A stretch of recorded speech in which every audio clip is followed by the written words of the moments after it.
তোমরা শুনছো 86.7 তোমার এফএম আর আমি আরজে সৃজন। আর আজ তোমাদের জন্য সৌরভ মজুমদারের লেখা রবীন্দ্র চৌধুরীর ডায়েরি সিরিজের চতুর্থ গল্প, একটি গোপন ক্রিয়া।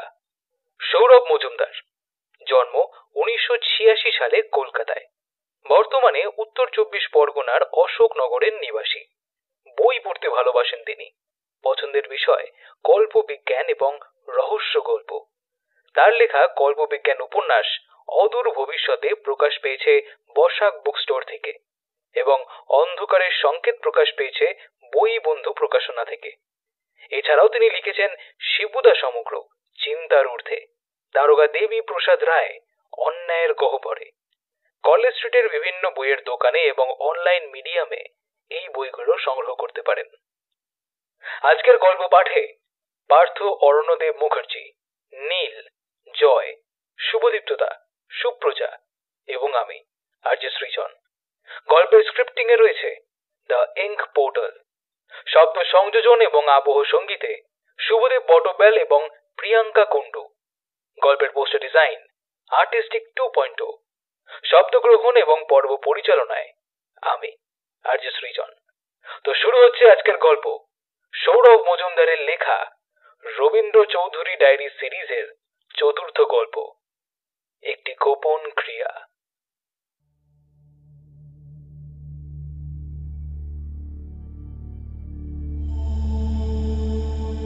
মানভেল হাজার মালিয়া বা হুজুরিমালা কলকাতার ঘাটের ইতিহাসে অন্যতম প্রসিদ্ধ ঘাটের সাথে আর্মেনিয়ার নাম জড়িত।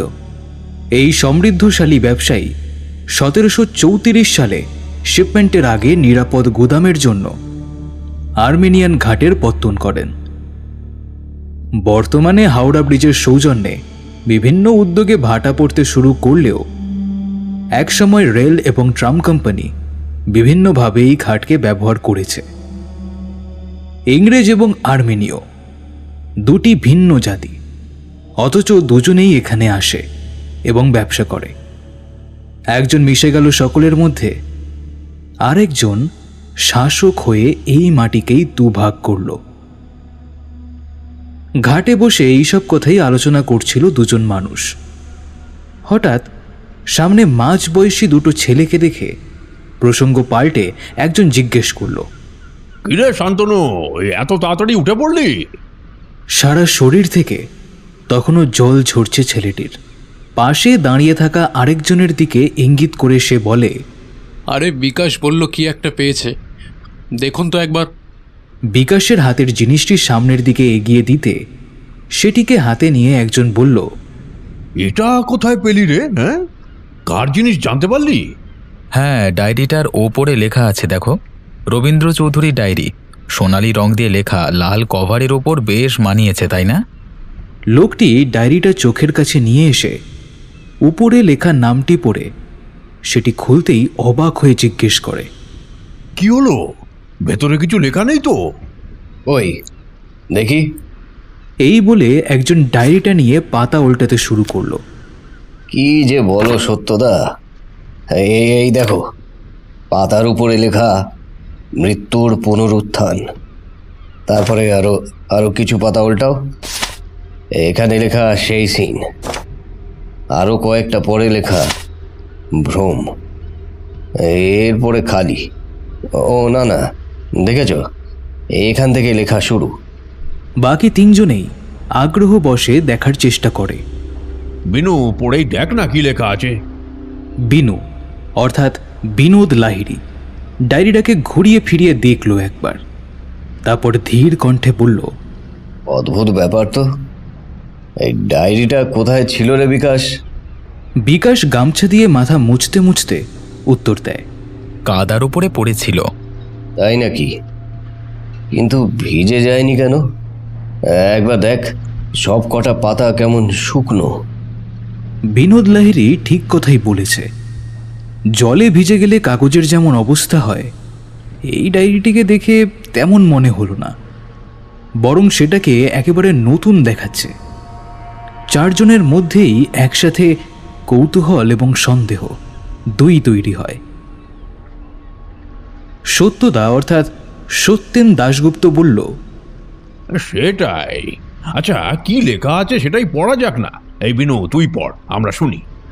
বিনোদ লাহিড়ী মাথা নেড়ে বলে, পড়ছি, তবে বেশিক্ষণ পারবো না।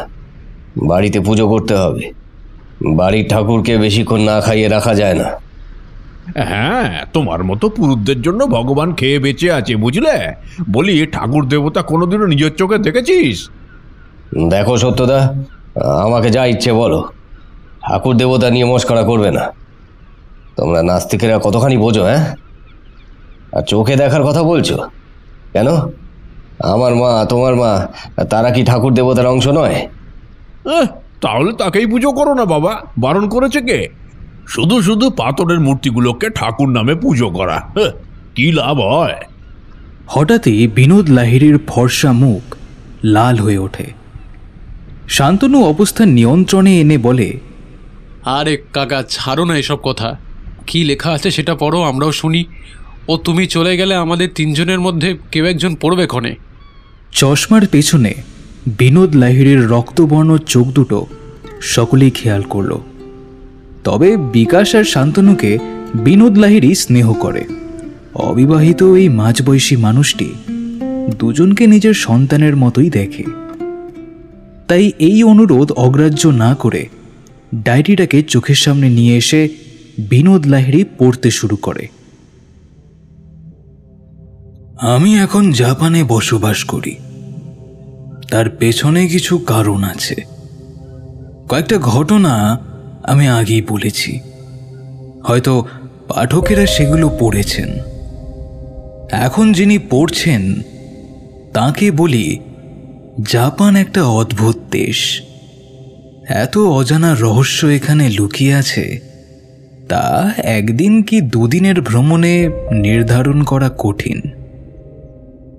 আর আমি আছি প্রায় 4 বছর। সুতরাং বুঝতেই পারছেন এই দেশটি কতখানি আমার মনে ধরেছে। যাই হোক, ঘটনাটি বলার আগে আমার সম্বন্ধে সামান্য বিবরণ দেওয়া দরকার। নমস্কার, আমার নাম রবীন্দ্র চৌধুরী। জন্ম কলকাতায় হলেও ভ্রমণের নেশার জন্য আমি দেশ ছাড়া। চিঠি বা টেলিগ্রাম মারফত বাড়ির সাথে কথা হয়, তবে সত্যি বলতে আমি ভালোই আছি। আমি বহুদিন হলো জাপানের বিভিন্ন জায়গায় কাজ করছি। এখন আছি জাপানের শিজুওকার অন্তর্ভুক্ত ইয়াইজু শহরে।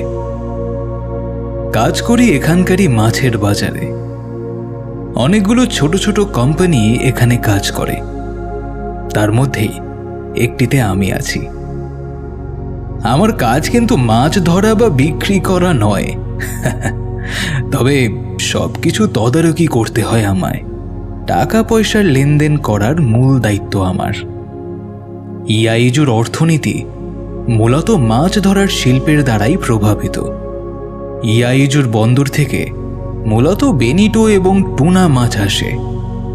সেই সব কিছুর ওজনের দিক থেকে জাপানের মধ্যে প্রথম স্থান লাভ করে ইয়াইজু, আর ম্যাকেরেলের দিক থেকে আমরা তৃতীয়।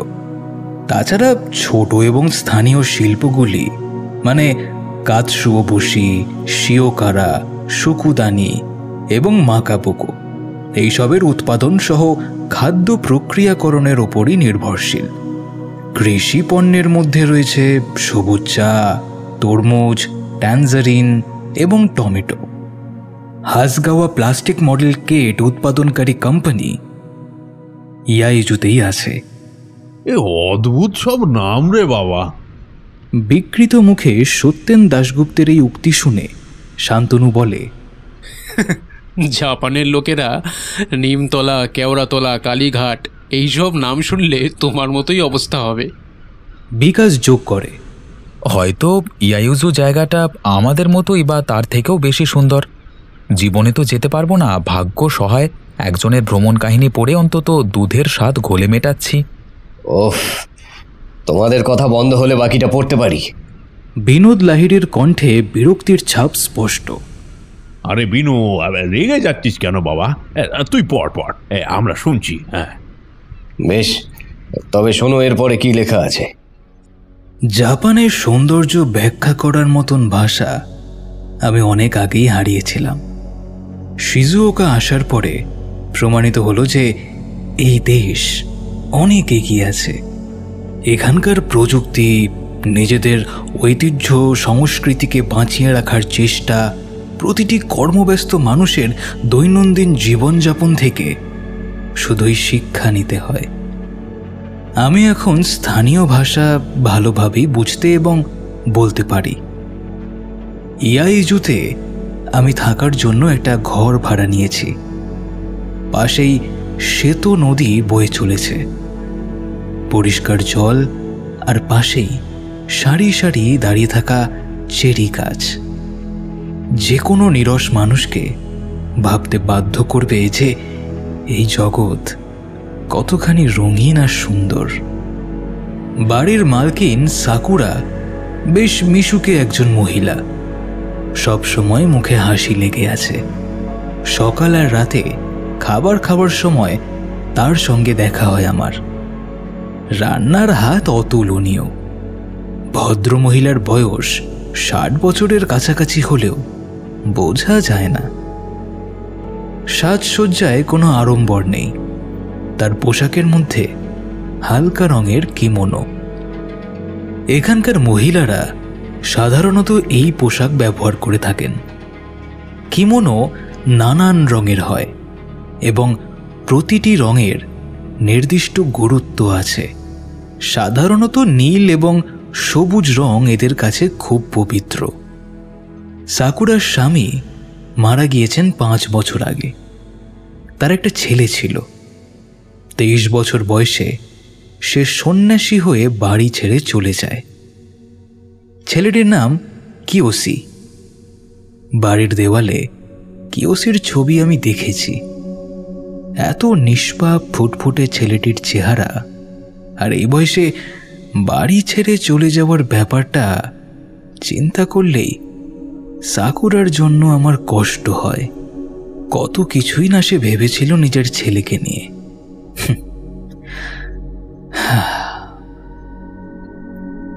আমার ঘরের জানলা দিয়ে দূরে মাউন্ট ফুজি স্পষ্ট দেখা যায়।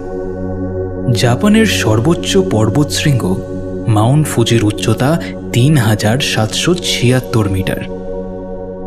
এটি একটি সক্রিয় আগ্নেয়গিরি। শুনেছি 1707 সালে শেষ অগ্ন্যুৎপাত হয়েছিল।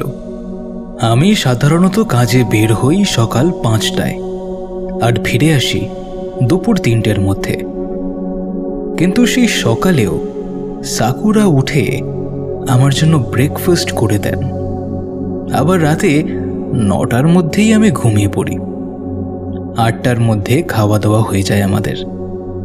কিন্তু কোনোদিন ভদ্র মহিলাকে আমি দেরি করতে দেখিনি, বা তিনি রেগেও কিন্তু যান না আমার ওপরে। হাসি মুখে খাবার পরিবেশনা করেন। আমার শেষ হলে নিজেও খেয়ে নেন। আমি তো কয়েকবার মাসের শেষে নির্দিষ্ট ভাড়ার থেকে একটু বেশি দিতে চেয়েছিলাম। তিনি এইসব করতে বারণ করেছিলেন আমায়। কিন্তু একদিন এই সদা হাসি খুশি সাকুরাকে আমি সম্পূর্ণ অন্য রূপে দেখলাম। আচ্ছা দেখ, এ পড়তে থাকলে আমার কাজ হবে না। বিকাশ, তোরাই পড়, আমি উঠি, বুঝলি? এখনো অনেক বাকি। রবীন্দ্র চৌধুরীর গল্প শুধুই ভ্রমণ কাহিনী, লোমহর্ষক কিছুই পেলাম না। এই বলে বিনোদ লাহিড়ী উঠে দাঁড়ালেন। ডায়েরিটা বিকাশকে দিয়ে পাশে দাঁড় করিয়ে রাখা সাইকেলটা নিয়ে রাস্তা পার হলেন। তাহলে বিকাশ, তুমি শুরু করো, গম্ভীর গলায় বললেন সত্যেন দাশগুপ্ত। হতচকিত বিকাশ পাতা উল্টায়। কিছুক্ষণ চোখ বুলিয়ে বলে ওঠে, এবার খেলা জমবে মনে হচ্ছে। দাঁড়ান কাকা, পড়ি। বাড়ির পাশেই উশিদাবাসী পার্কে আমি বিকেলের দিকে যাই। চারিদিকে একতলা বা তার চেয়েও উঁচু মাপের গাছের সারি দেখি। গাছগুলোর রঙিন পাতা দেখতে আমার বেশ ভালোই লাগে। কোনোটা লাল, কোনোটা হলুদ। সেই রকমই এক বিকেলে আমি পার্কে কিছু সময় কাটিয়ে বাড়িতে ফিরছি। দেখলাম সাকুরা গেটের কাছে দাঁড়িয়ে আছে। তার মুখে চেনা হাসিটা উধাও, চোখে জল। অবাক হলাম।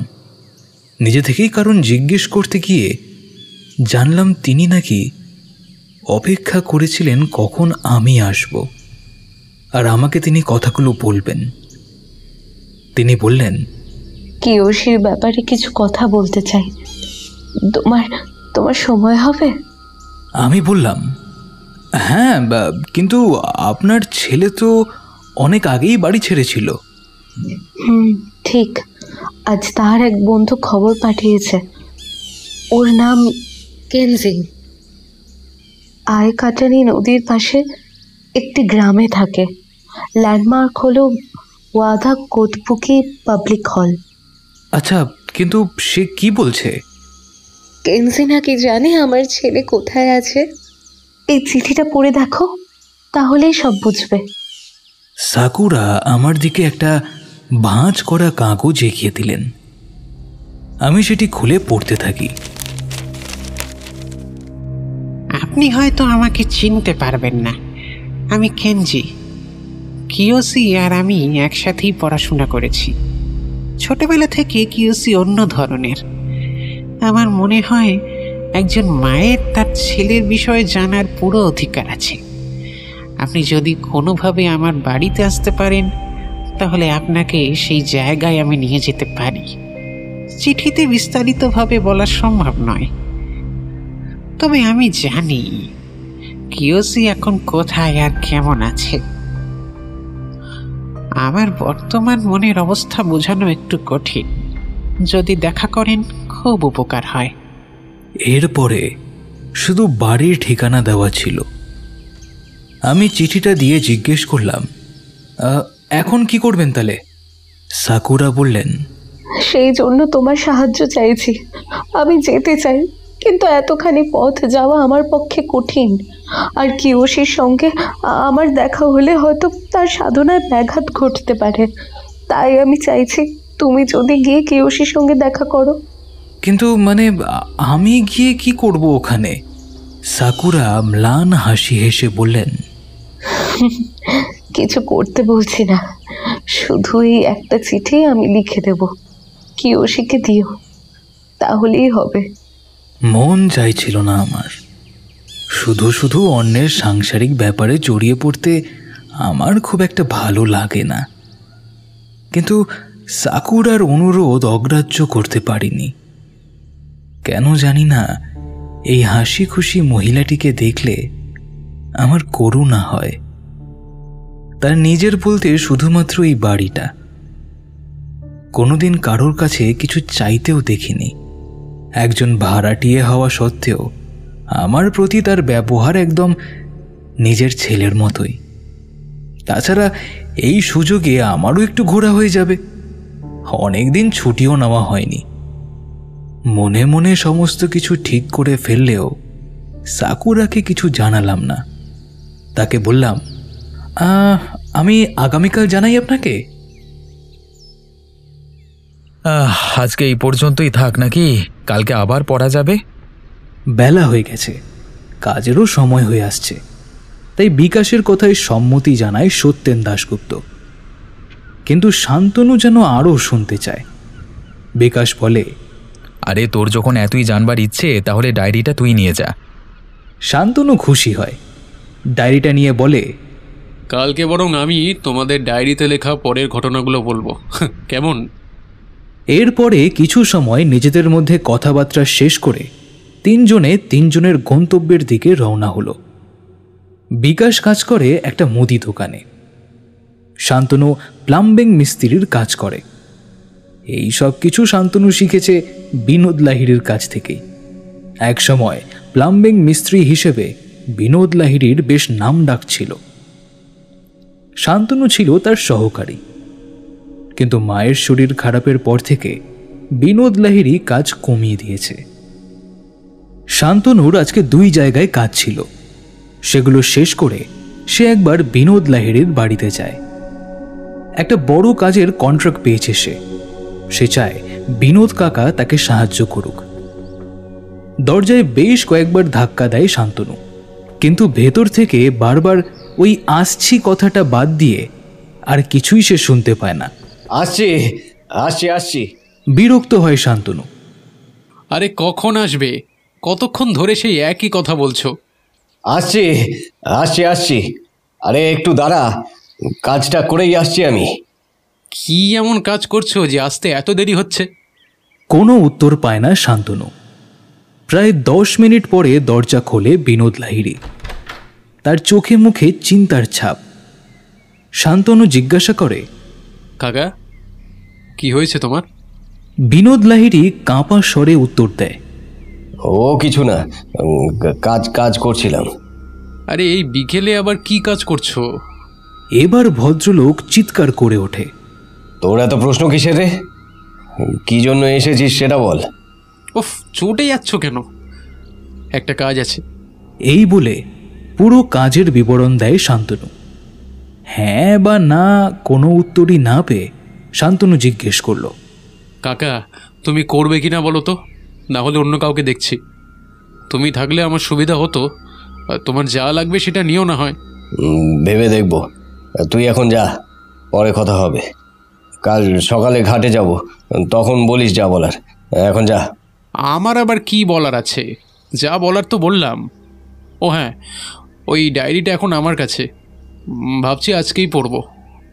বিনোদ লাহিড়ীর মুখের ভিন্ন কোনো অভিব্যক্তি লক্ষ্য করল না শান্তনু।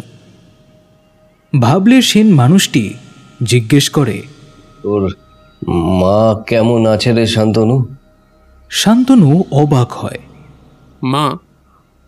হ্যাঁ মা ভালো আছে। হঠাৎ মায়ের কথা জিজ্ঞাসা করলে কেন? না এমনি। ঠিক আছে তুই এখন যা, কাল দেখা হবে। এই বলে মুখের ওপর দরজা বন্ধ করে দেয় বিনোদ লাহিড়ী। শান্তনু কিছু সময় সেখানে দাঁড়িয়ে থাকে। পরিচিত মানুষটির হঠাৎ এমন অদ্ভুত আচরণে স্বাভাবিকভাবেই সে বিস্মিত হয়। সন্ধ্যার কিছু পরে শান্তনু ডায়েরিটা নিয়ে পড়তে শুরু করে। ঘাটে দাঁড়িয়ে যে কটা পাতা সে দেখেছিল তাতে সে নিশ্চিত যে এই ডায়েরি আসলে রবীন্দ্র চৌধুরী নামের একজন ভদ্রলোকের এবং তার সারা জীবনের ভ্রমণ কাহিনীর সংকলন এটা। শান্তনু নিজের মনেই ডায়েরিটা পড়তে শুরু করল। পরের দিন সকালে বাস ধরে বেরিয়ে পড়লাম। ড্রাইভারকে বললাম ওয়াদা কতবুকি পাবলিক হলে যাব। ড্রাইভার ছেলেটি নতুন, ঠিকমতো বুঝতেও সে পারল না। ওয়াদা কাতবুকি নামে কোনো পাবলিক হল সে চেনেই না। তবে আইকাটানি নদীর নাম বলতে সে বলল যে ওখানে একটা ছোট্ট গ্রাম আছে। আমি ওখানে নেমে খোঁজ করলে হয়তো আমার গন্তব্যে পৌঁছতে পারবো। বাসে খুব একটা ভিড় ছিল না। প্রায় 1.5 ঘন্টা পর কন্ডাক্টর আমাকে নেমে যেতে বলল। নেমেও পড়লাম। ঠিক তখন থেকেই আমার মধ্যে একটা অনিশ্চয়তা বাসা বাঁধতে শুরু করল। সামনে মসৃণ রাস্তা আর দুধারে তৃণভূমি। এক পাশে সেই তৃণভূমি গিয়ে মিশেছে পাহাড়ের সঙ্গে, আরেক পাশে দূরে বয়ে চলেছে একটি নদী। হয়তো এটাই আইকাটানি নদী।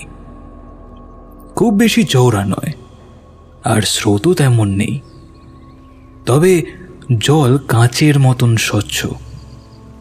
আশেপাশে কোনো বসতি নেই দেখে বেশ চিন্তিত হলাম। শেষ পর্যন্ত এক জায়গায় দাঁড়িয়ে না থেকে নদীর ধার ধরে হাঁটতে শুরু করলাম। প্রায় 1/2 কিলোমিটার পরে বাহাতে একটা পরিত্যক্ত কাঠের বাড়ি চোখে পড়ল। আরও কিছুটা এগোতে দেখলাম দূরে পাহাড়ের পাদদেশে একটি সমতল জায়গায় মাথা উঁচু করে দাঁড়িয়ে আছে কতগুলো ঘর। একটু স্বস্তি বোধ করলাম। ঘাসের ওপর দিয়ে হাঁটতে হাঁটতে যখন সামনে পৌঁছলাম ঠিক তখনই চোখে পড়ল আমার ডান দিকে মেপল গাছের নিচে একটি দোচালা বাড়ি। দরজার ওপরে কাঠের বোর্ডের ওপরে স্থানীয় ভাষায় লেখা রয়েছে ওয়াদা কাতবকি। কেনজি এই বাড়িটারই কথা বলেছিল। তার মানে আমি ঠিক জায়গাতেই এসেছি। সামনের ওই লোকবসতিতেই নিশ্চয়ই কেনজি থাকে। আমার সন্দেহ ভুল ছিল না। গ্রামের লোকজনদের জিজ্ঞাসা করে কেনজির বাড়ির খোঁজ পেলাম, কিন্তু কেনজির কথা শুনে সকলেই আমাকে কেমন যেন অদ্ভুতভাবে দেখছিল। বাড়িতে কেনজির এক বোন আর দুই ভাই আমার আতিথেয়তায় কোনো ত্রুটি রাখল না। আইকাটানি নদীর মাছ আর ভাত দিয়ে দুপুরের খাওয়া সেরে বিশ্রাম করছি। এমন সময় শুনলাম কেনজি এসেছে। পাশের ঘরে বোনের সাথে কথা বলছে সে। আমি বাইরে বের হলাম। দেখি কেনজি এসে আমার দুহাত ধরে এমনভাবে হাসছে যেন আমাদের মধ্যে কত পুরনো পরিচয়। কিন্তু এখানকার মানুষদের এইরকম আচরণে আমি এতদিনে অভ্যস্ত হয়ে উঠেছি। এরা এমনই, সদা হাস্যময়, চোখে মুখে পরিতৃপ্তির ছাপ স্পষ্ট। কয়েক লহমায় দূরের মানুষকে নিজের করে নিতে এরা খুব বেশি চিন্তা করে না। যাক, থাক সেসব কথা, মূল প্রসঙ্গে আসি। কেনজির কাছে শুনলাম এখান থেকে প্রায় 40 কিলোমিটার দূরে আকুনি জিনজা নামে একটি জায়গা আছে। এটি খুব পবিত্র একটি স্থান। কিয়োসিকে সে ওখানেই দেখেছিল। ঠিক হলো পরের দিন সকালে আমরা রওনা হব। আমি কিছু প্রশ্ন করেছিলাম, যেমন কিয়োসি এখন কেমন আছে, কেনজির সাথে দেখা হওয়ার পরে সে কি বলেছিল, সাকুরার বিষয়ে কিছু জানতে চেয়েছিল কিনা, এই সব আর কি। কিন্তু কেনজি কোনো উত্তর দেয়নি, শুধু বলেছিল, ওখানে চলো, তারপরে নিজের চোখেই সব দেখতে পাবে। হঠাৎ হাত থেকে ডায়েরিটা নিজের মাথার উপরে পড়তেই শান্তনুর নিদ্রাচ্ছন্ন ভাবটা কেটে গিয়ে মুখ দিয়ে বিরক্তির শব্দ বেরিয়ে আসে। অনিচ্ছা সত্ত্বেও সেই পর্যন্ত ডায়েরিটাকে সেই রাতের মতন বন্ধ করতে বাধ্য হয় শান্তনু। মাঝরাতে হঠাৎ ঘুম ভাঙে শান্তনুর। ঘরের ভেতরে একটা শব্দ হচ্ছে, কারোর চলার শব্দ। অন্ধকারে দেখতে না পেলেও শুনলে বোঝা যায় বিছানার খুব কাছেই কেউ হাঁটছে। হঠাৎ সেই পা ঘষে চলার শব্দ বন্ধ হয়ে গেল। সে এখন দাঁড়িয়ে আছে। শান্তনুর গলা শুকিয়ে আসে। অজানা ভয়ে তার সারা শরীর অবশ করার চেষ্টা করে, কিন্তু এর মধ্যেও শেষ শক্তিটুকু একত্রিত করে তার মুখ দিয়ে একটা কথাই বের হয়ে আসে, কে? কিছু সময় পরে শান্তনু পায় একজন মহিলার কণ্ঠস্বর। কাঁপা কণ্ঠে এসে বলে ওঠে, বিনোদের পাশে থেকো, ওর কিন্তু খুব বিপদ।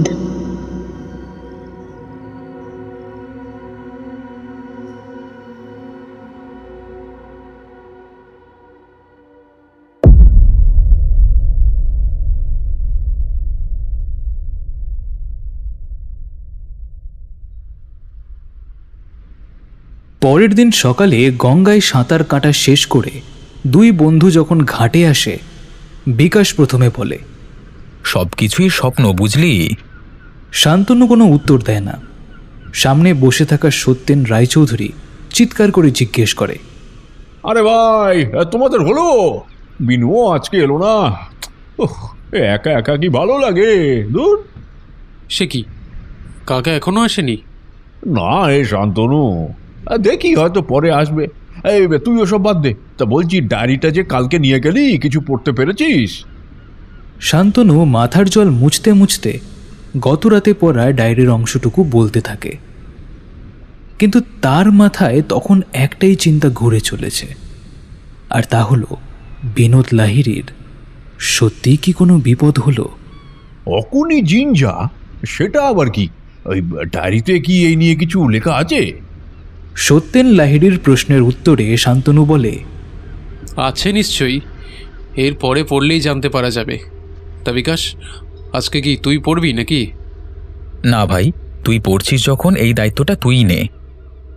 ভালো, তাহলে শোনো এরপরে কি হলো। পরের দিন সকালে কেনজির এক বন্ধু তার গাড়ি করে আমাদেরকে জিঞ্জা নিয়ে যায়। কেনজির সেই বন্ধুর কাছে আকুনি জিঞ্জার বিষয়ে অনেক কিছুই জেনেছিলাম আমি। জাপানের শিন্টো ধর্মে জিঞ্জা হলো সেই স্থান যেখানে আত্মাকে স্থাপিত করা হয় বা যেখান থেকে তাকে ঢাকা হয়। অতি প্রাচীনকাল থেকে অসাধারণ প্রাকৃতিক সৌন্দর্যের স্থানে জিঞ্জা স্থাপন করা হয়ে থাকে। আকুনি জিঞ্জার নির্মাণের তারিখ আজও অজানা। লোককথা অনুযায়ী সম্রাট কিনমেইয়ের শাসনকালে 6 কিলোমিটার দূরে মাউন্ট ইঙ্গুর চূড়ায় প্রথম এই মন্দির তৈরি করা হয়েছিল। প্রায় 1235 সাল থেকে আকুনি জিঞ্জাকে টোটোমি প্রদেশের ইচিনোমিয়া ধাঁচের করার প্রক্রিয়া চালু হয়েছিল। এডো সময়ের শেষ পর্যন্ত একে ইচিনোমিয়া হিসেবে উল্লেখ করা হয়। 1572 সালে তাকেদা সেনগেন টোটোমির আক্রমণের ফলে এই মন্দিরটি ধ্বংস হয়ে যায়। কিন্তু পরে 1575 সালে টোকুগাওয়া ইয়েয়াসু দ্বারা এটি পুনর্নির্মাণ হয়। টোকুগাওয়া শোগানের পরবর্তী প্রজন্ম এই মন্দিরটিকে যথেষ্ট সম্মান করে। কেনজির বন্ধুর কাছ থেকে একটা নতুন তথ্য জানতে পারি, আর তা হলো কামি। আকুনি জিঞ্জাকে কামির আরাধনা করা হয়। কামি আসলে দেবতা, আত্মা, ঘটনা বা পবিত্র শক্তি, যাকে সিন্তো ধর্মে পূজা করা হয়। তারা প্রকৃতির কোনো উপাদান হতে পারে, তার শক্তি হতে পারে, বা কোনো প্রাণীও হতে পারে, আবার মৃত মানুষের আত্মাও হতে পারে। অনেক কামিকে সমগ্র গোষ্ঠীর প্রাচীন পূর্বপুরুষ হিসেবে বিবেচনা করা হয়, কিন্তু পূর্বপুরুষ তাদের মৃত্যুর পরে কামি হয়ে থাকেন যদি তারা জীবনে কামির মূল্যবোধ এবং গুণাবলীকে সম্মান জানিয়ে থাকেন। ঐতিহ্যগতভাবে সম্রাটের মতন মহান নেতারা কামি হতে পারেন। সিন্টো ধর্মে কামিরা প্রকৃতির ইতিবাচক, নেতিবাচক, ভালো এবং মন্দ বৈশিষ্ট্যের অধিকারী। এইগুলি হল মুসুবি মহাবিশ্বের আত্মসংযোগকারী শক্তির প্রকাশ। সাধারণত এই ধর্মে সমগ্র মানব সম্প্রদায়কে কী কাজ করা উচিত সেই পথের নির্দেশ দেওয়া হয়। কামি এই মহাবিশ্বের গুপ্ত একটি অংশ। সঠিকভাবে অনুসরণ করলে প্রকৃত মার্গের সন্ধান পাওয়া সম্ভব, কিন্তু এর নেতিবাচক দিকও আছে।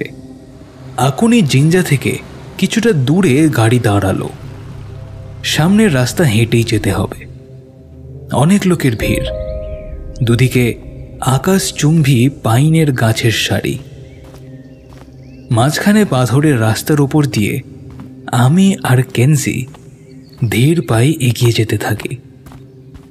বিশাল কংক্রিটের একটি গেটের নিচ দিয়ে আমরা মন্দিরের চত্বরের ভেতরে ঢুকলাম।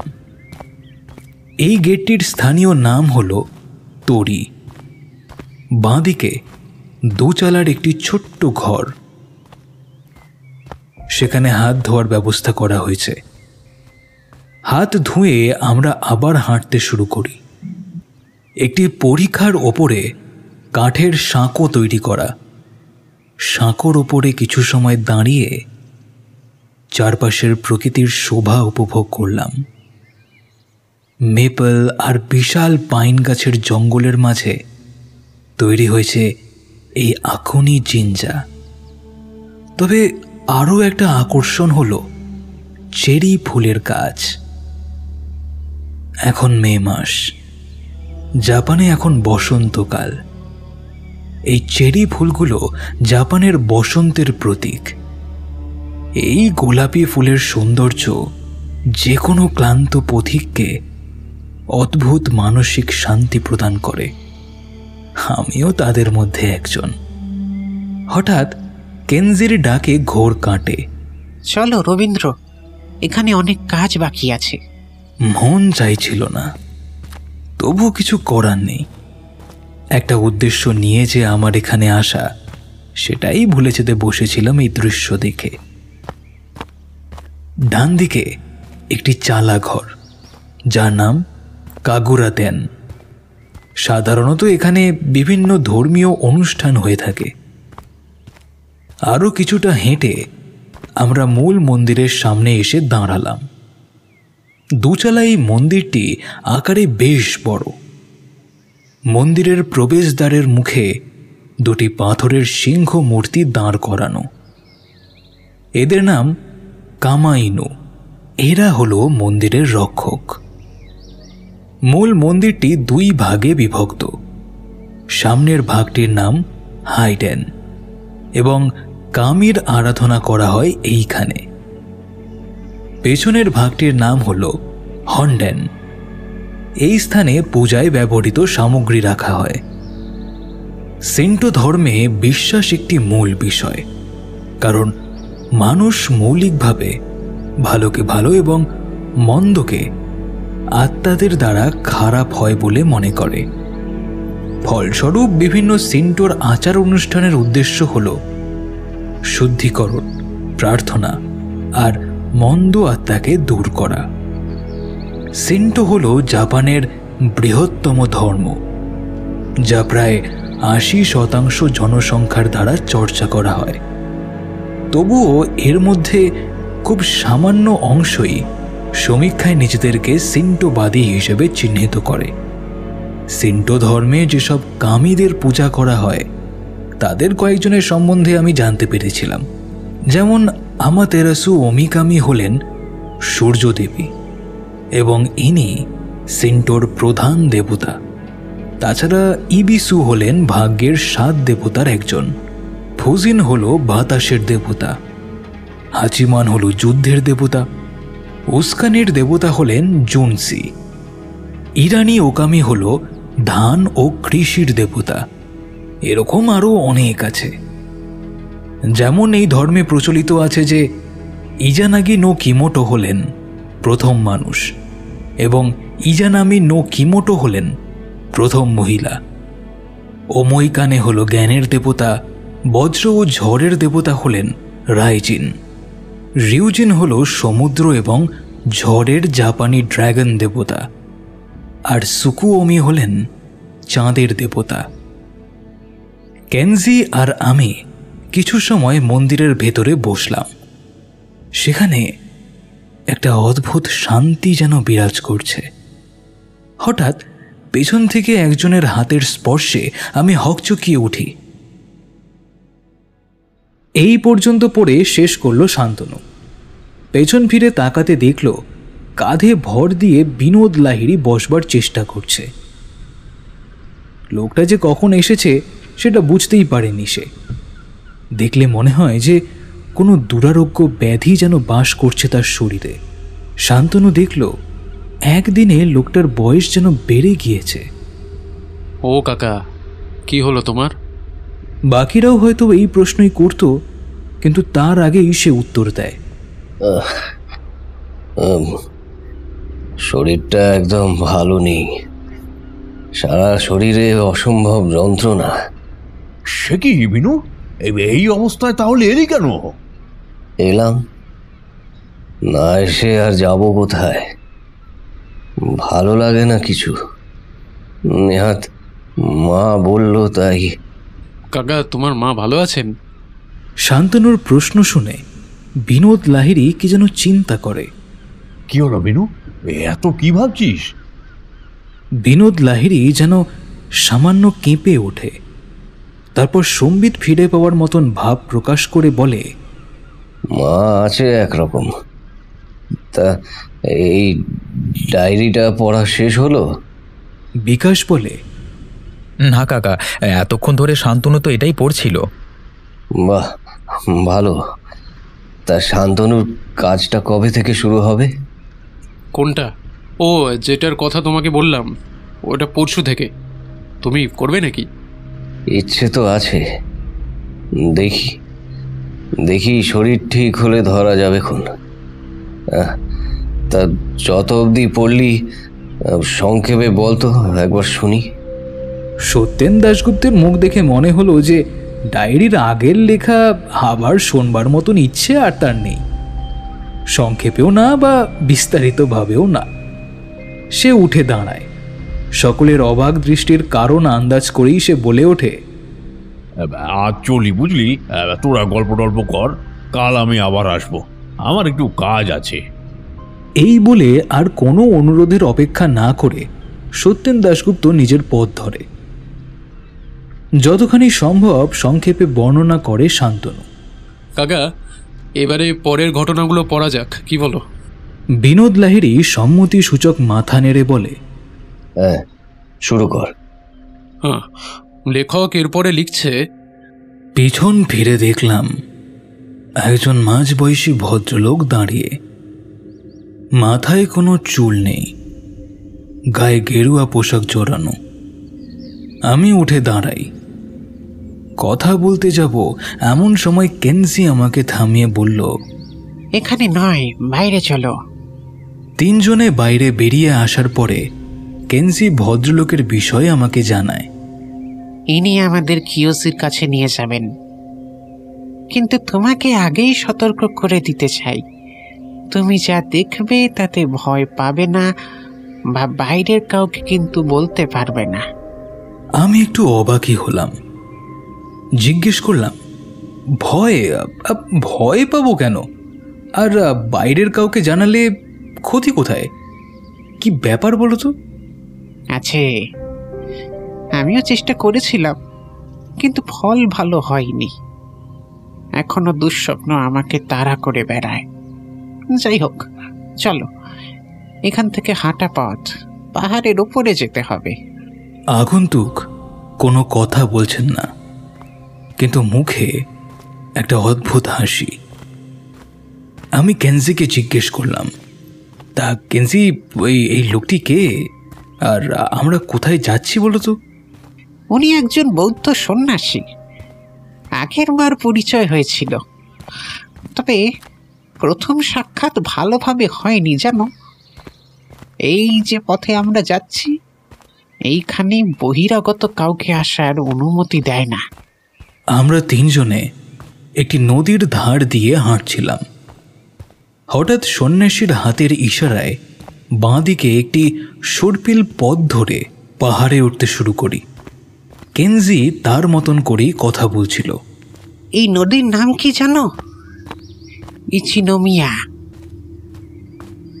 এই যে পথ ধরে আমরা যাচ্ছি, সামনে কিছুটা, এই ধরো 1/2 কিলোমিটার খুব বাজে রাস্তা, তারপরে রাস্তা ভালো হয়ে গিয়েছে। সেই রাস্তা ধরে কিছুটা এগিয়ে দেখতে হবে, রাস্তা বন্ধ। গেটের ওপরে লেখা, এইখানে প্রবেশ নিষিদ্ধ। আমাদের কোনো অসুবিধা হবে না। কেন? মানে অসুবিধে হবে না কেন? প্রশ্নটা করেই আমার নিজের ওপরই রাগ হলো। সামনে যে সন্ন্যাসী যাচ্ছেন তিনি তো আমাদের ভেতরের প্রবেশের টিকিট। কেনজি আর কিছুই বলল না। সামনের রাস্তা আটকে একটি বিশাল লোহার দরজা, এবং সেটা কেনজির বিবরণের সাথে একদম মিলে যাচ্ছিল। অবাক হয়ে জিজ্ঞেস করলাম, তুমি কি এখানে প্রায়ই আসো নাকি কেনজি? কেনজির মুখে সন্ন্যাসীর মতন রহস্যময় একটা হাসি ফুটে উঠল। কোনো উত্তর না দিয়ে দরজা খুলে সে বলল, চলো, বাকি কথা যেতে যেতে বলবো। সামনে সন্ন্যাসী, পেছনে আমরা দুজন হেঁটে চলেছি পাইন গাছের জঙ্গলের ভেতর দিয়ে। এখানে রাস্তা বলে নির্দিষ্ট কিছু নেই। পায়ের চাপে পাতার মর্মর আওয়াজগুলো চারপাশের গুমট পরিবেশকে পাল্টে দিয়ে স্বাভাবিক করার চেষ্টা করছে বটে, কিন্তু কেন জানি না, শুধু মনে হচ্ছে আমার উপরে কেউ যেন নজর রাখছে। অদ্ভুত সেই অভিজ্ঞতা কাউকে বলে বোঝাবার মতন নয়। মনের ভেতরেই প্রবল ঘূর্ণির সৃষ্টি হচ্ছে আমার। এমন সময় কেনজি বলল, তোমার কি কোথাও অসুবিধা হচ্ছে? বেশ ইতস্তত বোধ করে বললাম, কই না তো। ও, তাহলে ঠিক আছে। আসলে এই জায়গাটা এমনই, সবার জন্য নয়। যারা আসে তাদের মধ্যে অদ্ভুত সব প্রতিক্রিয়া লক্ষ্য করা যায়। আমারও হয়েছিল। সত্যি কথা বলতে, আমি ভেবেছিলাম কিয়োসির মা নিচে আসবেন। সেই জায়গায় তুমি এলে। আমি জানি কিয়োসিকে নিয়ে তোমার মনে কোনো উৎসাহ নেই। তার মা তোমাকে কিছু দিয়েছেন, সেটা তুমি ফেরত দিলেই তোমার কাজ শেষ। তোমার আগ্রহ অন্য জায়গায়, ঠিক তাই তো? হ্যাঁ, ঠিকই বলেছ, কিন্তু সাকুরার বর্তমান অবস্থা আমার মনে সামান্য হলেও সমবেদনার জায়গা তৈরি করেছিল। সেটা কি আর আমার মুখে বলা উচিত? কিন্তু কিয়োসির মাইলে কি হতো যা আমি আসার ফলে হবে না? কেনজি বলে, প্রশ্নটা ভুল করলে রবীন্দ্র। তিনি এলে বরং তার সঙ্গে সেই সব কিছু হতো না যা এখন তোমার সঙ্গে হচ্ছে। আসলে তোমার মনে অনেক প্রশ্ন, অধিক মাত্রায় কৌতূহল, তাই জন্য তারাও তোমাকে পরীক্ষা করছে। সত্যি বলতে কেনজির কথাগুলো শুনে আমার শরীর ঠান্ডা হয়ে আসে। এর জন্য যদিও পারিপার্শ্বিক পরিবেশও দায়ী ছিল কিছুটা। তারা পরীক্ষা করছে মানে কি? সবসময় মনে হচ্ছে যেন আমাকে কেউ লক্ষ্য করছে, কেউ যেন দেখছে আমাকে, অথচ চারপাশে তাকিয়ে কাউকেই চোখে দেখতে পাচ্ছি না। এই জঙ্গলে ঢোকার পর থেকেই এমন হচ্ছে। এর মানে কি জঙ্গলে অলৌকিক কিছু আছে?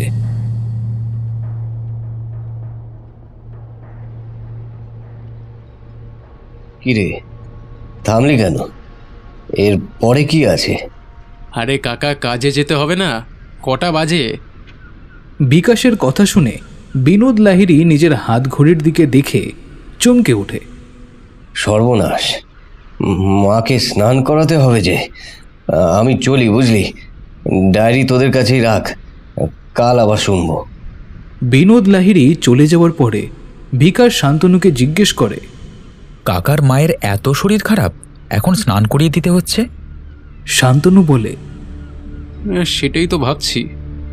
কালকে জানিস কাকার বাড়ি গেছিলাম, আশ্চর্য, ভেতরে ঢুকতেই দিল না, বরং আমাকে দেখে এমন ঘাবড়ে গেছিল। কিছু গন্ডগোল নাই তো রে? হ্যাঁ, কিসের গন্ডগোল? হ্যাঁ, জানি না, তবে বিনোদ কাকা হঠাৎ কেমন যেন করছে।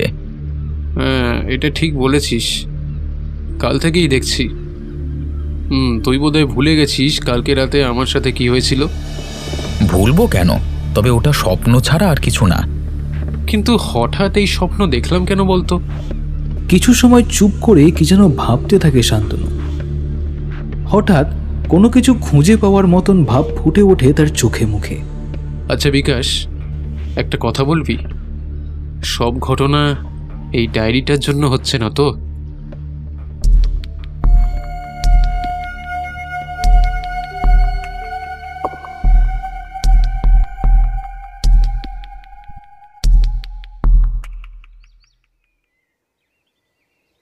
চেয়ারে বসে থাকা মানুষটিকে একভাবে দেখছিল বিনোদ লাহিড়ী। সেই মানুষটিও তাকিয়ে আছে তার দিকে এক দৃষ্টে। হঠাৎ কি মনে হতে রান্নাঘর থেকে ফেনা ভাত নিয়ে এসে সে নিজের মায়ের কাছে বসে। মা, এবার খেয়ে নাও মা, না খেলে শরীর ভালো থাকবে বলো? কিছুটা ভাত নিয়ে খাওয়ানোর চেষ্টা করে। ঠিক সেই সময় কলিং বেলের ঘন্টা বেজে উঠল। কে? চিৎকার করে ওঠে বিনোদ লাহিড়ী। কাকা, আমি শান্তনু। কি ব্যাপার, এখন কি জন্য এসেছিস? আরে ওই কাজটা নিয়ে কিছু কথা বলার ছিল, একবার দরজাটা খুলবে? কি কি কথা বলবি? এখন আসতে পারছি না, ব্যস্ত আছি। খানিকক্ষণ পরে শান্তনু বলে, বলছি তোমার মা কেমন আছে কাকা? তোর জেনে কি হবে, তুই এখন চলে যা। স্বাভাবিকভাবেই শান্তনুর রাগ হয়। নিজের এই অধিক মাত্রায় কৌতূহলের কারণে তাকে অন্যের কাছে অপমানিত হতে হচ্ছে। মনে মনে সে ঠিক করে নেয় যে সে বিনোদ কাকার সাথে কোনো সম্পর্কই রাখবে না। কিন্তু একটা প্রশ্ন তখনও তার মনের ভেতরে ধাক্কা দিতে থাকে। বিনোদ লাহিড়ী কি কিছু লুকোনোর চেষ্টা করছে? সেদিন মাঝরাতে ঘুম ভেঙে যায় শান্তনুর। ঘরে কেউ এসেছে না, এটা কোনো স্বপ্ন হতে পারে না। সজ্ঞানে সে উপলব্ধি করেছে অলৌকিক কোনো কিছুর উপস্থিতি। শান্তনু দৃঢ় কণ্ঠে জিজ্ঞেস করে, কি চাই? বারবার এসে আমাকে কি বোঝাতে চাইছো? উত্তর আসে কিছু সময় পরে। বিনোদের উপরে রাগ করে থেকো না, ওর পাশে দাঁড়াও, ওর যে খুব বড় বিপদ। বিপদ? কিসের বিপদ? বারবার শুধু একই কথা বলছো কেন? কে তুমি? আর এসব তুমি জানলেই বা কি করে? আর কোনো উত্তর পায় না শান্তনু। ঘরের আলো জ্বালানো সত্ত্বেও কাউকে দেখতে পায় না সে। আজকে সে ভয় পাচ্ছে না, বরং একটা অস্থির ভাব তাকে মাকড়সার জালের মতন ঘিরে ধরছে ক্রমাগত। অনেক চেষ্টা করা সত্ত্বেও যখন ঘুম এলো না, তখন বালিশের পাশে রাখা ডায়েরিটা খুলে পড়তে শুরু করলো শান্তনু। তার মনে হয় হয়তো এইসব কিছুর উত্তর এই ডায়েরির মধ্যেই আছে। এখন আর জঙ্গল নেই, বরং একটি সমতল এলাকা, আর তার মাঝখানে একটি বৌদ্ধ মনেস্ট্রি। কয়েকজন বৌদ্ধ সন্ন্যাসীকেও দেখতে পেলাম। কেউ কোনো কথা বলছে না, তবে নির্বাক মানুষগুলো বিভিন্ন কাজ করছে। কেউ জল বয়ে নিয়ে যাচ্ছে, কেউ কাঠ কাটছে, আবার কেউ মাটি কুপিয়েছে। অদ্ভুত নিরিবিলি পরিবেশ। আমি গলার স্বর নামিয়ে জিজ্ঞেস করলাম, এখানেই কি কিওসি আছে? হ্যাঁ, এখানেই সে আছে। সামনের বৌদ্ধ সন্ন্যাসী যে আমাদের সাথে এসেছিল তাকে আর খুঁজে পাওয়া গেল না। কেনজি বলল, জায়গাটা কেমন লাগছে বলো? আমি বললাম, দারুণ, খুব পবিত্র স্থান, এতে কোনো সন্দেহ নেই, কিন্তু বেশি দেরি করা মনে হয় ঠিক হবে না, আমাদের তো আবার ফিরতে হবে। কানের কাছে কে যেন এসে বলল, এত তাড়াতাড়ি নয়, ধৈর্য ধরো। কিন্তু কাউকেই খুঁজে পেলাম না।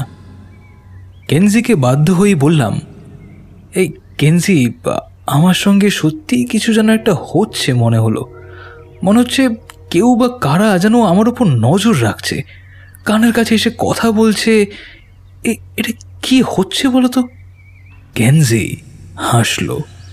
তাই? এটা কেন হচ্ছে জানো? না, কেন? তোমার মনের ভেতরে লুকিয়ে থাকা সমস্ত প্রশ্ন, সন্দেহ, কৌতূহল এইসবের জন্য দায়ী। এই স্থানের মাহাত্ম্য একরকম, বলতে পারো এই স্থানের পবিত্রতা মানুষের অবিশ্বাস করার প্রবণতাকে আলাদা করতে সক্ষম। কিন্তু কোনো কিছু তোমার সঙ্গ ছাড়তে পারবে না। তারা তোমার চারপাশে বৃত্তাকারে ঘুরে বেড়াতে থাকে, তোমার উপর নজর রাখতে শুরু করে। কিন্তু এর থেকে মুক্তি পাওয়া কিভাবে সম্ভব কেনজি? হঠাৎ দেখলাম আশেপাশে যারা বিভিন্ন কাজ করছিল সকলে নিজেদের কাজ বন্ধ করে আমার দিকে এক দৃষ্টে তাকিয়ে আছে, মুখে পরিতৃপ্তির হাসি। মুক্তি পাওয়া তো সম্ভব নয়, আমিও তো মুক্তি পাইনি, তবে হ্যাঁ অভ্যেস হয়ে গিয়েছে। এই সব নিয়ে এখন আর ভাবি না। যে সব জানে, যে সব বোঝে, সেই যখন দায়িত্ব নেওয়ার জন্য প্রস্তুত, আমরা সন্তানেরা কেন এত ভাববো বলো? হ্যাঁ, আমি কিছুই বুঝতে পারছিলাম না।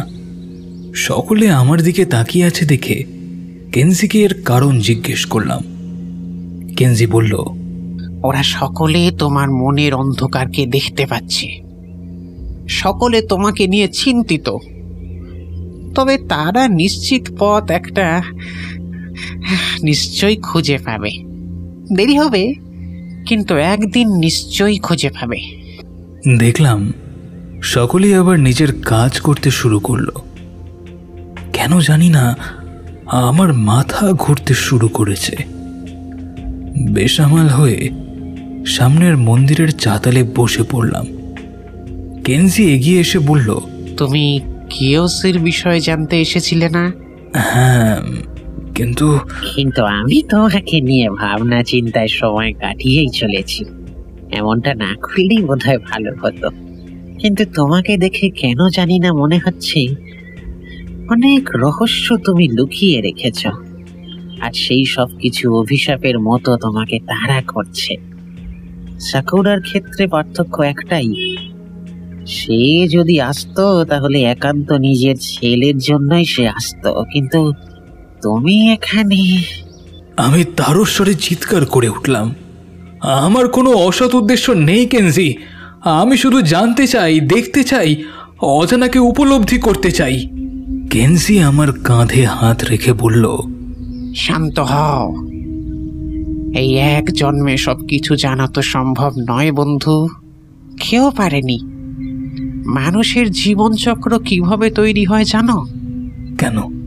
জন্ম আর মৃত্যু, তার মাঝে আরেকটি পর্যায় আছে, যা হলো সহ্য করা।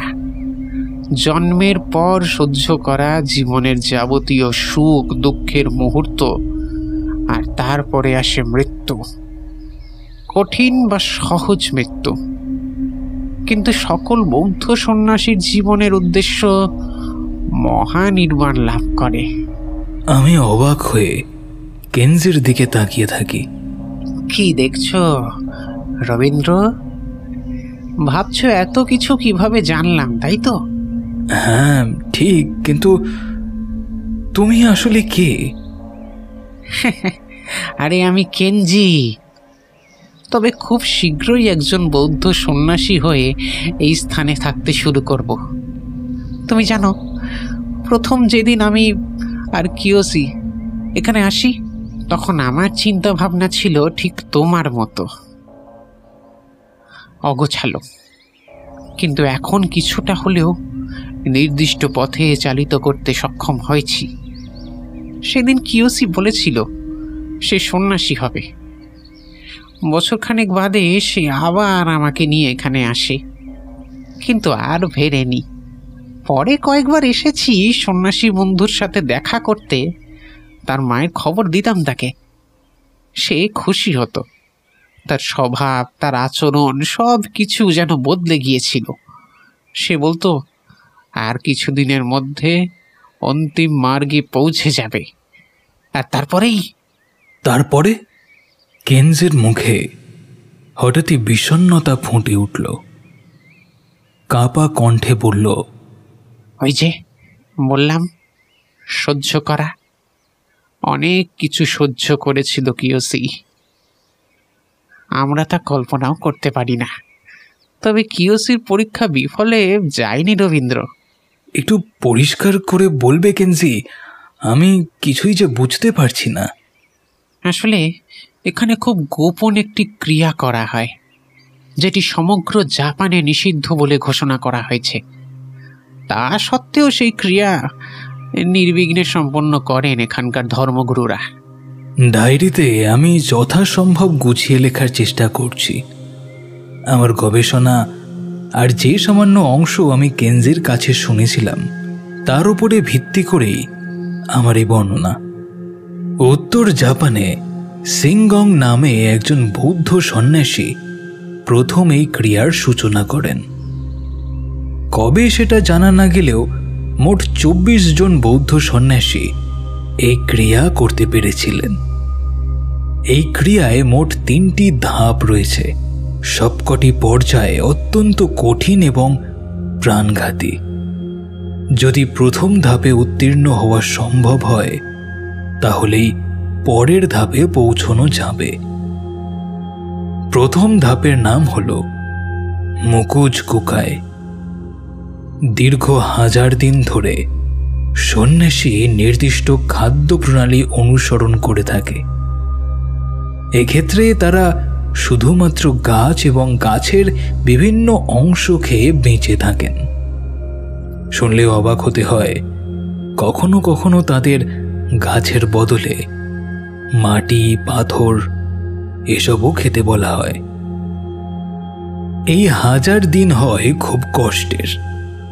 যদি কেউ এই কষ্ট সহ্য করতে সক্ষম হয় তাহলে তাকে দ্বিতীয় পর্যায়ে অর্থাৎ ইয়োজো করার নির্দেশ দেওয়া হয়। এটি চলে 100 দিন ধরে। সন্ন্যাসী গভীর ধ্যানে আচ্ছন্ন থাকেন। এই সময় তারা শুধু লবণ জল খেয়ে থাকেন। সেই সঙ্গে তাদের একটি বিশেষ ধরনের চা দেওয়া হয়। যে গাছের ছাল থেকে এই চা তৈরি হয় তার নাম হল টক্সিকোডেন্ড্রাম ভেরিকিউলাম। কিন্তু এখানে আশ্চর্য ব্যাপার হল, এই গাছ অত্যন্ত বিষাক্ত। এই চা খেলেই নাকি মানুষের ডায়রিয়া হয়। এসব জানা সত্ত্বেও সন্ন্যাসীদের খেতে বলা হয় এবং তারা খেয়েও নেয়। এরপরে আসে অন্তিম পর্যায়। এর কোনো নাম নেই। আসলে খুব কম সংখ্যক এই আগের 2 পর্যায়ে উত্তীর্ণ হয়েছেন। এটি চলে আরও 1000 দিন ধরে। সন্ন্যাসী মাটিতে প্রায় 10 ফুট গভীর একটি গর্ত করেন। এরপরে তিনি সেই গর্তের মধ্যে প্রবেশ করে গভীর ধ্যানে আচ্ছন্ন হন। গর্তটি উপর থেকে ঢেকে দেওয়া হয়। মাটির ওপরে শুধু একটি ঘণ্টা থেকে যায় এবং সাথে লাগানো থাকে দড়ি, যেটা মাটির নিচে ঢুকিয়ে দেওয়া হয় এবং সেটি সন্ন্যাসীর নাগালে থাকে। নির্দিষ্ট সময় অন্তর সেই সন্ন্যাসী দড়ি টেনে ঘণ্টা বাজিয়ে জানান দেয় যে তিনি এখনো বেঁচে আছেন। দুঃখের বিষয় হল, এই পর্যায়ের শেষে কেউ আর বেঁচে থাকতে পারে না। যখন সকলে জানতে পারে সন্ন্যাসী মারা গিয়েছেন, তখন একটি পরীক্ষা করা হয়। মৃত সন্ন্যাসীর শরীরে যদি পচন ধরে তখন সেই গর্ত থেকেই তাকে কবর দেওয়া হয়। কিন্তু যদি পচন না ধরে, আর সেটাই স্বাভাবিক, তখন তাকে মন্দিরে নিয়ে এসে সংরক্ষিত করে পূজা করা হয়। আমি স্বাভাবিক বললাম কারণ আগের 2টি পর্যায়ে উত্তীর্ণ হলেই শরীরের এইরূপ বৈশিষ্ট্য লাভ করা সম্ভব। প্রথম পর্যায়ে বিচিত্র খাদ্য প্রণালী শরীরকে ক্রমে সংকুচিত করে, আর দ্বিতীয় পর্যায়ে শরীরের ভেতরে সকল প্রকারের জীবাণু নষ্ট হয়। এতখানি পড়ে শান্তনু থামল।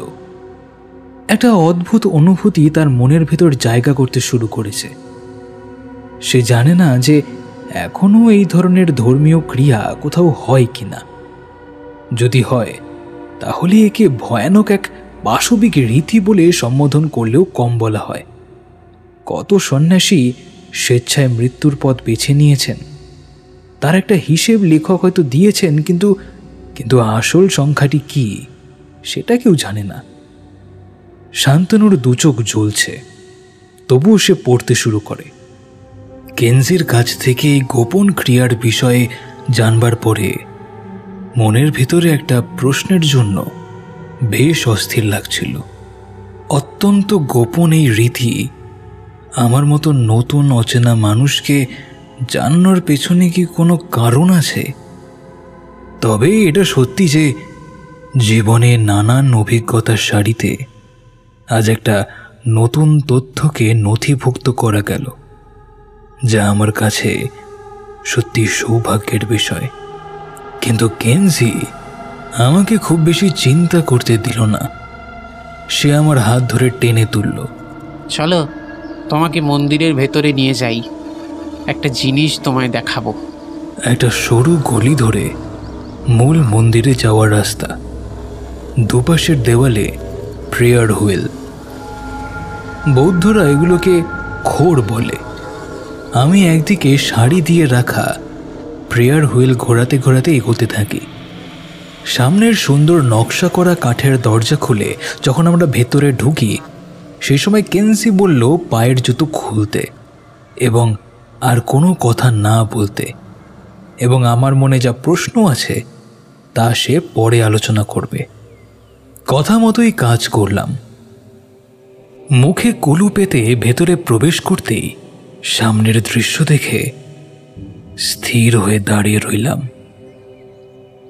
ভেতরে প্রতিটি দেওয়ালে বিভিন্ন বৌদ্ধ দেবদেবীর ছবি। কয়েকজনের মুখ এতই ভয়ঙ্কর যে ভাষায় বোঝানো কঠিন। এই ধর্মে তন্ত্র সাধনা যে খুব গভীর পর্যন্ত প্রসারিত সে বিষয়ে আমি জানতাম, যেখানে খারাপ ভালো দুই আছে। তবে আমি জানতাম না যে যেই ক্রিয়ার বিষয় কেনজি বলেছিল সেটা এত ভালো না খারাপ, নাকি সেই মাত্রার জ্ঞান আরোহণ করার মতন ক্ষমতা কোনো মানুষের এখনো হয়নি।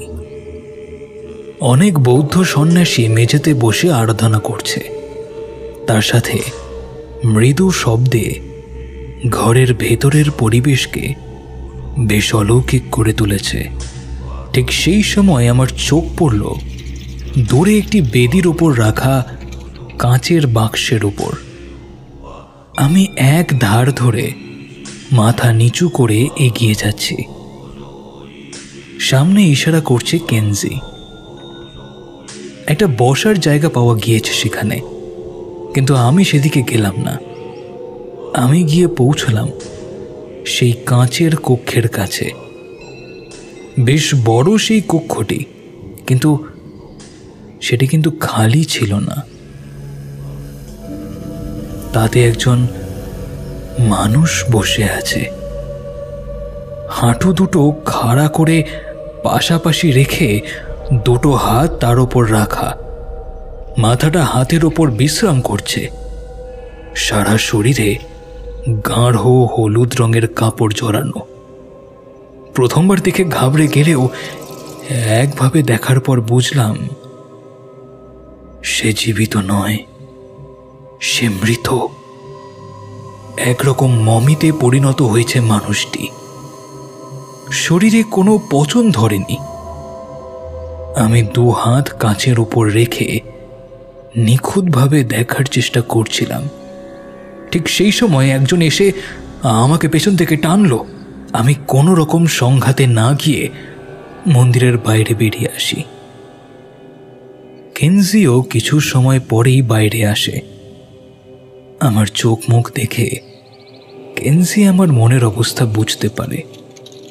সে বলে, প্রত্যেক বৌদ্ধদের মতো কিয়োশিও চেয়েছিল সে যেন মহা নির্বাণ লাভ করে। তাকেও সেই গুপ্ত ক্রিয়া করতে হয় যার নাম হলো সুকুসেনবুৎসু। একমাত্র সেই পরীক্ষায় উত্তীর্ণ হয়েছিল এবং তাকে এখন সেই আসনটাতেই দেওয়া হয়েছে, যা প্রত্যেক সুকুসেনবুৎসু উত্তীর্ণ সন্ন্যাসীকেই দেওয়া হয়। কি বলছো কি কেনজি? হ্যাঁ, ঠিকই বলছি। যাকে কিছুক্ষণ আগে কাঁচের কক্ষটার মধ্যে দেখলে, সে হলো যার সন্ধানে তুমি এখানে এসেছো, সেই কিয়োশি। সত্যি এটাও এক অভিজ্ঞতা। তবে এর থেকে যে কি শিক্ষা নেব তা আমি জানি না। বরং খুব বেসামাল পরিস্থিতির মধ্যে আমাকে বিধাতা এইভাবে এনে দাঁড় করাবে তা আমি কোনোদিন কল্পনাও করতে পারিনি। আমি এসেছিলাম একজন মায়ের অনুরোধে তার ছেলেকে দেখতে, তার খবর নিয়ে ফিরে সেই মাকে সবকিছু জানানোর একটা গুরু দায়িত্ব ছিল আমার উপরে। কেনজি যেন কিছু বলতে যাচ্ছিল, কিন্তু আমি অপেক্ষা না করে আবার মন্দিরের দিকে হাঁটা লাগালাম। কেনজিও আমাকে অনুসরণ করল, বারবার মৃদু স্বরে আমার নাম ধরে ডাকলো, কিন্তু আমি কোনো গুরুত্ব দিলাম না। আমার একটা কাজ এখনো বাকি, তারপরেই আমার মুক্তি হবে। জুতো খুলে ভিতরে দৌড়ে ঢুকলাম, কিন্তু কাঁচের কক্ষের কাছে যাওয়ার আগেই একজন আমাকে বাধা দিল। কোনোভাবে না পেরে আরও কয়েকজন এসে আমাকে জড়িয়ে ধরল। কেনজি নিজেও দৌড়ে আসে। অবস্থা বেগতিক দেখে আমিও নিজেকে শান্ত করার যথাসাধ্য চেষ্টা করলাম।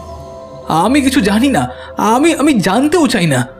আমার শুধু একটাই অনুরোধ, এই চিঠিটা ওনার পাদদেশে রেখে দিন।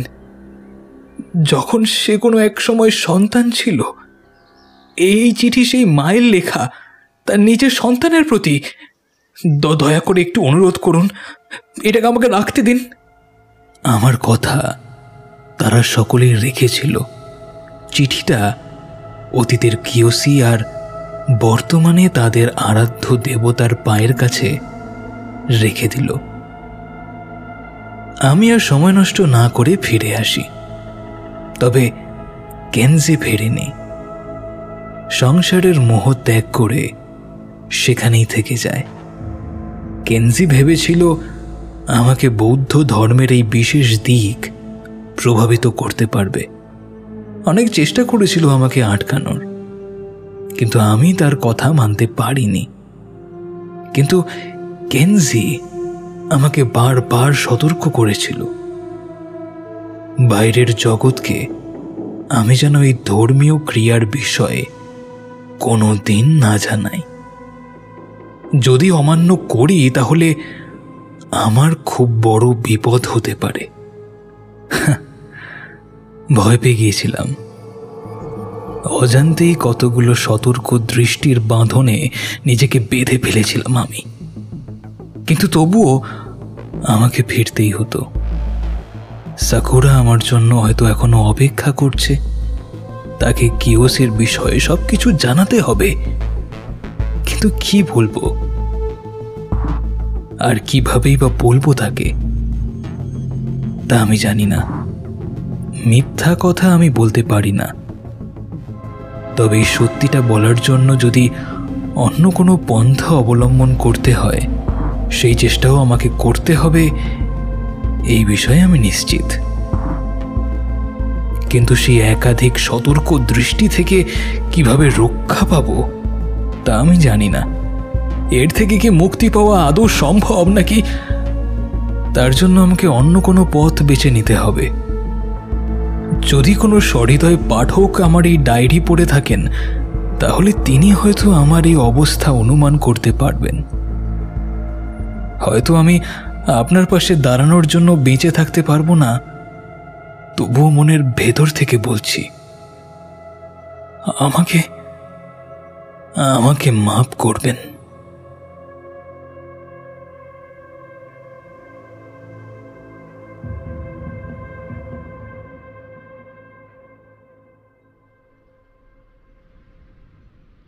এখন নদীতে ভাটা চলছে, তাই ঘাটের যে সিঁড়িগুলো জলের নিচে লুকিয়ে থাকে এখন সেগুলো দেখা যাচ্ছে। তার উপরে জমে রয়েছে কাদা আর মাটি। বিকাশের মনে পড়ে এই কাদা মাটিতেই সে কিছুদিন আগেই ডায়েরিটা খুঁজে পেয়েছিল। কেই বা রবীন্দ্র চৌধুরী, তার বাড়ি বা কোথায়? তবে ডায়েরি পড়ে বিকাশের খুব ইচ্ছে হয় ভদ্রলোকের সাথে একবার দেখা করে এবং এর পরের ঘটনাগুলো তার কাছ থেকেই সে শুনবে। হঠাৎ একটা পরিচিত কণ্ঠ শুনে পেছন ফিরে দেখে সত্যেন রায়চৌধুরী তার দিকেই আসছে। কাকা, তুমি এখন এলে? আমি তো বাড়ি যাচ্ছি। সত্যেন উদ্গ্রীব হয়ে ওঠে। বাড়ি যাচ্ছিস কি রে? তুই শুনিসনি কি হয়েছে? বিকাশের কপালে ভাঁজ ক্রমে স্পষ্ট হয়। কেন, কি হয়েছে? আরে শান্তনু কিছু বলেনি? কই না তো, ও তো সকালে ঘাটে আসেনি। কি ব্যাপার বলো তো কাকা, কি হয়েছে কি? আরে বিনুকে পুলিশে ধরে নিয়ে গেছে। হ্যাঁ, কেন? শান্তনু ভালো করে বলতে পারতো। ও তো ভোর রাতে গিয়েছিল বিনুর বাড়ি, আমাকেও তো ও নিজেই ফোন করে ডাকলো, তবে তোকেই ফোন করলো না। আরে কাকা, কি ব্যাপার? পুলিশ বিনু কাকাকে ধরে নিয়ে গেছে মানে? বিনুর মা অসুস্থ ছিল জানিস তো, কিন্তু সে যে মারা গিয়েছিল সেটা কি সে একবারও আমাদের বলেছে? কি বলছো কাকা? আরে বাবা ঠিকই বলছি, বিনুর মা বাড়িতেই মারা গিয়েছে, অথচ ও কাউকে বলেনি। আর সেই মৃতদেহ ঘরের মধ্যেই রেখে বিনু তা দেখাশোনা করছিল, প্রতিদিন স্নান করানো, খাওয়ানো। ওহ কি পাগলামি বলতো দেখি, হ্যাঁ? শরীর পচতে শুরু করেছিল। পুলিশে খবর দিল কে? আরে আমাদের শান্তনু, ওই তো পুলিশে ফোন করলো। কি বলছো, শান্তনু?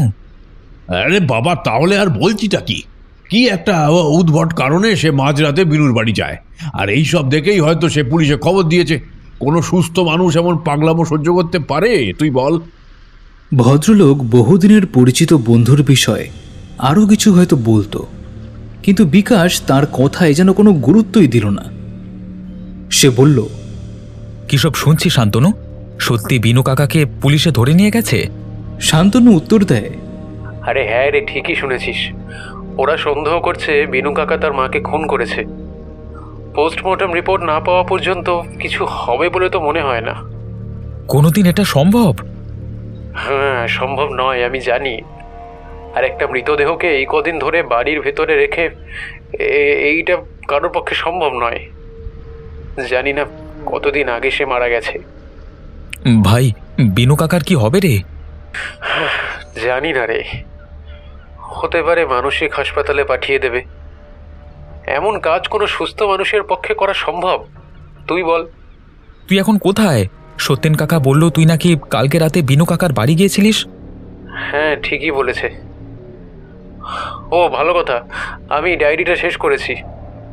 এই ডায়েরিতে একটা বিশেষ ধর্মীয় ক্রিয়ার কথা বলা আছে, বুঝলি? ধর্মীয় ক্রিয়া মানে তন্ত্র সাধনা?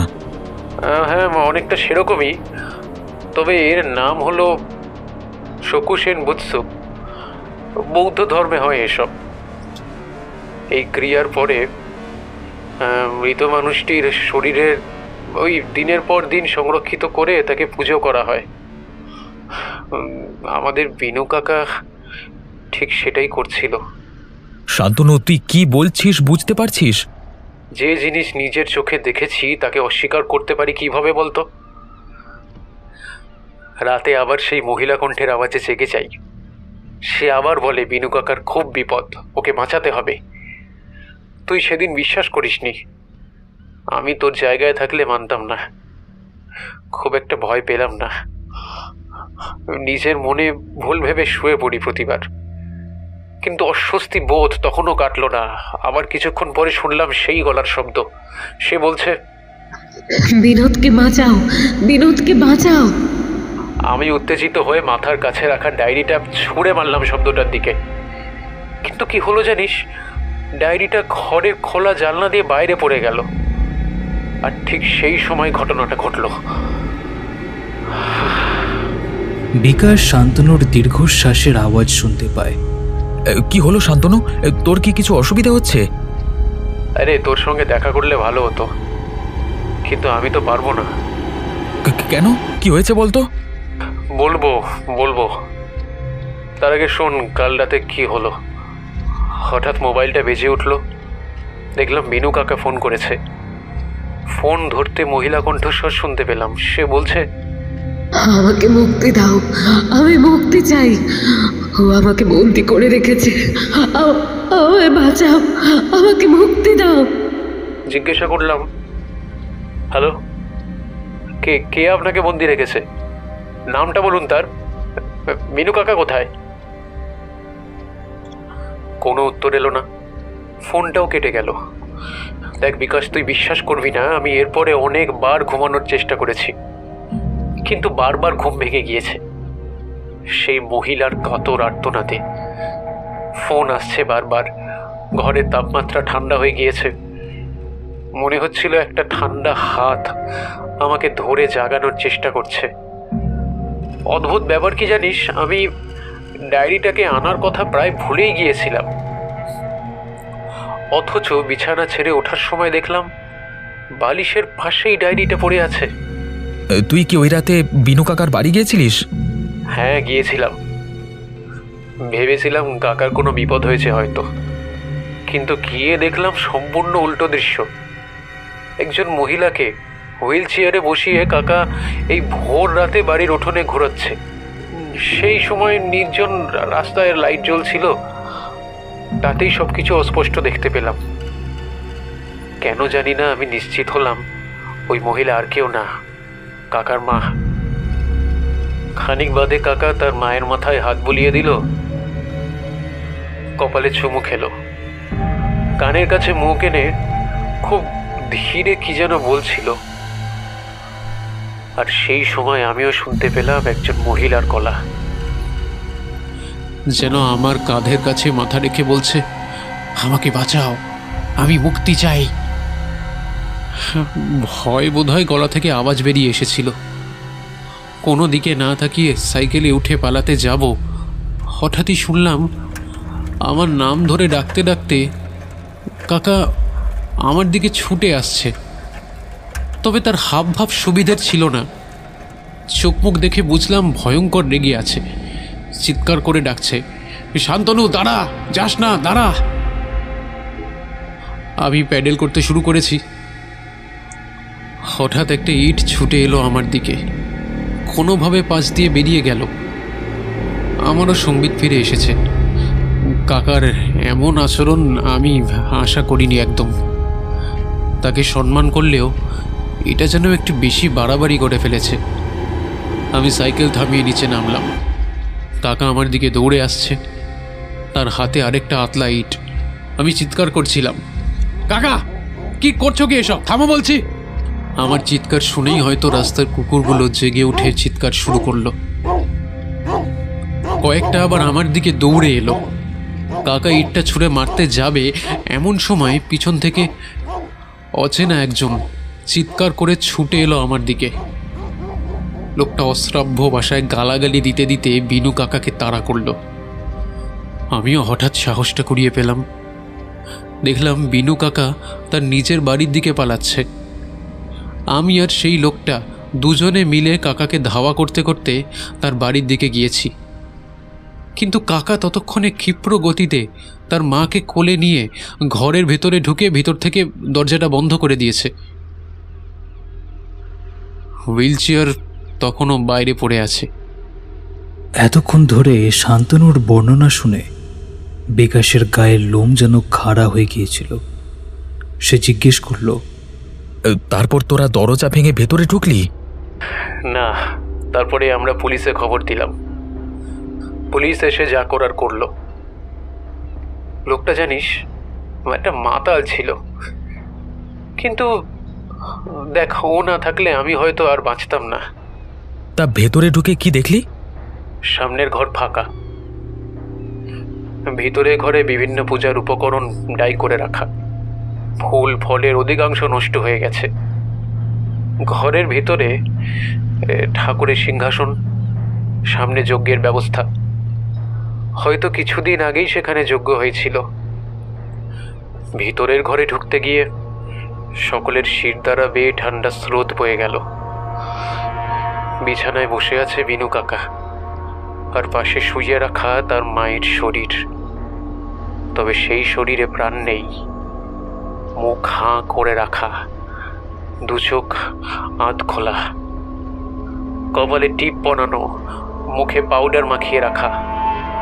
নাইটি পরে আছে বিনু কাকার মা, তবুও বোঝা যাচ্ছে শরীর ফুলে গিয়েছে। বিনু কাকার মায়ের চুল সুন্দরভাবে আঁচড়ানো, দেখলে মনে হবে কিছুক্ষণ আগেই তাকে সাজানো হয়েছে। এরপরে সারা পাড়ায় রটতে বেশি সময় লাগলো না। আমি আর খুব বেশিক্ষণ সেখানে ছিলাম না। সকালে তো একবার ঘাটে আসতে পারতিস।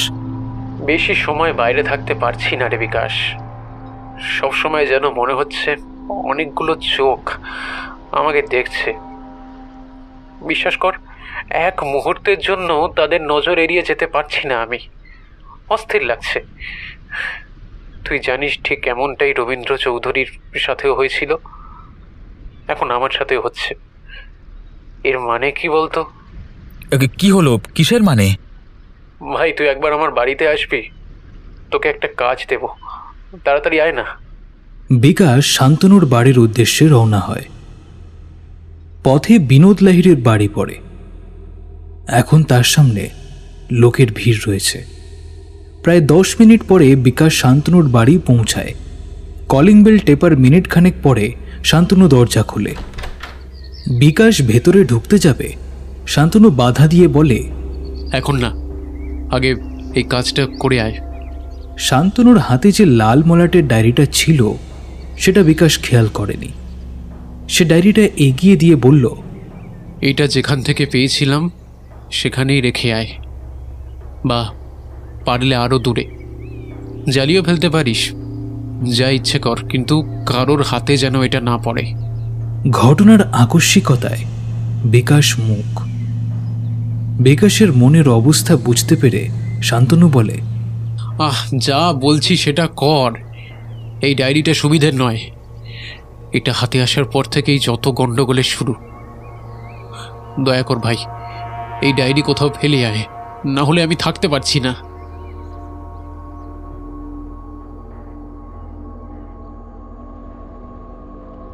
ঘাটের শেষ সিঁড়ির উপরে বিকাশ অনেকক্ষণ ধরে দাঁড়িয়ে আছে। সূর্য আর কিছু সময় পরেই অস্ত যাবে। অনেকবার শান্তনুর ফোন এসেছিল, কিন্তু সে ধরেনি। সেই সঙ্গে মনের কৌতূহল দমন করে রাখতেও পারেনি বিকাশ। ডায়েরিটা সে পড়ে শেষ করেছে। বিনু কাকার সাথে ডায়েরির লেখকের বর্ণনা করা ক্রিয়ার একটা অদ্ভুত মিল খুঁজে পেয়েছে সে। এটা কি শুধুই কাকতালীয়, নাকি দুটো ঘটনার মধ্যে কোনো যোগাযোগ আছে? বিকাশ জানে না, তবে এটা সে জানে, শান্তনু মিথ্যে বলেনি। এ এক অত্যন্ত গোপন ক্রিয়া, সাধারণের জানার অধিকার একেবারেই নেই। আর সেই জন্যই হয়তো একজন বা অনেক নির্লিপ্ত দৃষ্টি তাকে অনেকক্ষণ ধরে জরিপ করছে। এর থেকে বাঁচার পন্থা ডায়েরিতে লেখা ছিল না। শান্তনুর কথা মতো নদীতে ফেললে এর থেকে কি মুক্তি পাওয়া সম্ভব? কে জানে। অন্ধকার হওয়া পর্যন্ত অপেক্ষা করছিল বিকাশ। রাস্তার ত্রিফলা যখন জ্বলে উঠল, ঠিক তখনই ঘাটের এক কোণে হলুদ আগুনের শিখা দেখা গেল একটি ছোট্ট বস্তুর উপরে। লাল মলাটের একটা ডায়েরি পুড়ে যাচ্ছে। হয়তো এইবার সকলের মুক্তি। কিন্তু জোয়ারের জল কখন যে ঘাটের সিঁড়ি ধরে ক্রমে উপরের দিকে উঠে আসতে শুরু করেছে সেটা বিকাশ খেয়াল করেনি।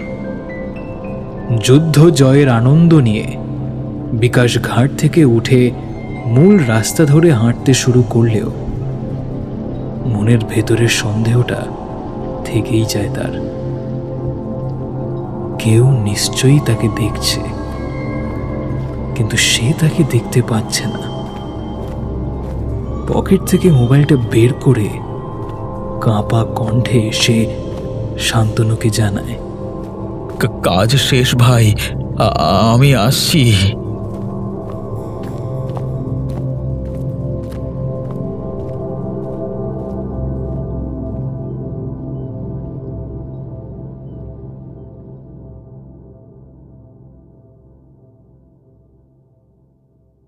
শুনছিলে আজকের গল্প সৌরভ মজুমদারের লেখা রবীন্দ্র চৌধুরীর ডায়েরি সিরিজের চতুর্থ গল্প, একটি গোপন ক্রিয়া।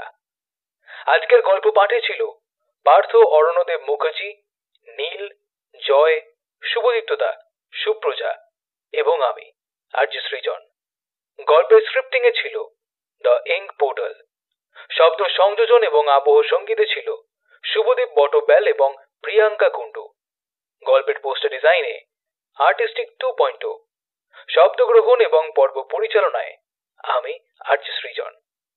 তো কেমন লাগলো আজকের গল্প কমেন্ট করতে পারো, কিংবা আমাদের ফেসবুক বা ইনস্টাগ্রামও জানাতে পারো।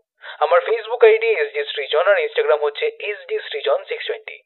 তো ভালো থেকো, ভালো রেখো, আর আমি আরজে সৃজন সাইনিং অফ।